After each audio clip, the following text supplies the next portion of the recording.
बातम्या आहेत FIFA world cup संदर्भातल्या। फुटबॉल वर्ल्ड कप मध्ये अर्जेंटिनाचा तिसरा विजय झालेला आहे। जॉर्डनवरती अर्जेंटिनानं 3-1 अशा फरकानं विजय मिळवलाय। कर्णधार मेसीनं 80व्या मिनिटाला गोल करून संघाला विजय मिळवून दिलेला आहे। तर यंदा देखील फिफा वर्ल्ड कप मध्ये अर्जेंटिना संघानं शानदार असं प्रदर्शन केलंय।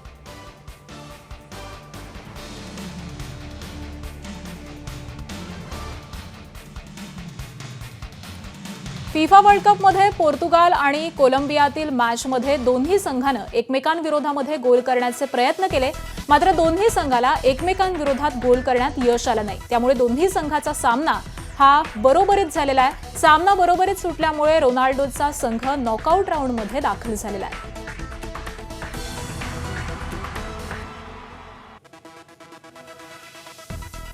फिफा वर्ल्ड कप मध्ये इजिप्तनं इराणचा पराभव केला। या इजिप्तच्या विजयामुळे त्यांचा संघ नॉकआउट राऊंड मध्ये दाखल झालेला आहे। तर मॅचच्या शेवटपर्यंत इराणनं इजिप्तवरती गोल करण्याचा प्रयत्न केला, मात्र त्यांना गोल करण्यामध्ये यश आलं नाही आणि त्यामुळे इजिप्तनं इराणवरती विजय मिळवलाय।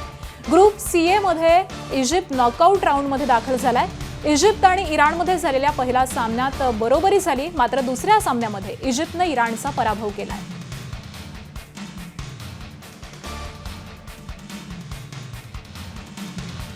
दरम्यान फिफा वर्ल्ड कप मध्ये यंदा धक्कादायक निकालाची नोंद झाली आहे। पहिल्यांदाच फिफा वर्ल्ड कप मध्ये खेळणाऱ्या केप वर्डे संघानं नॉकआउट राऊंड मध्ये प्रवेश केला। केप वर्डे संघानं उरुग्वेचा 1-0 न पराभव केलाय आणि त्यामुळे 2 वेळा फिफा वर्ल्ड कपचे चॅम्पियन राहिलेला उरुग्वे हा संघ मॅचच्या बाहेर गेलेला आहे।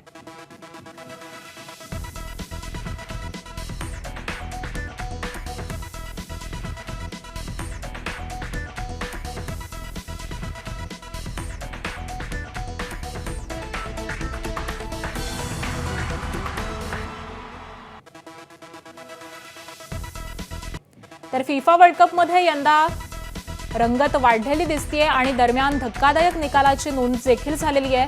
पहिल्यांदाच फिफा वर्ल्ड कप मध्ये खेळणाऱ्या केप वर्डे या संघानं नॉकआउट राऊंड मध्ये प्रवेश केलेला दिसतोय आणि त्यांनी उरुग्वेच्या संघाला बाद केलेले आहे।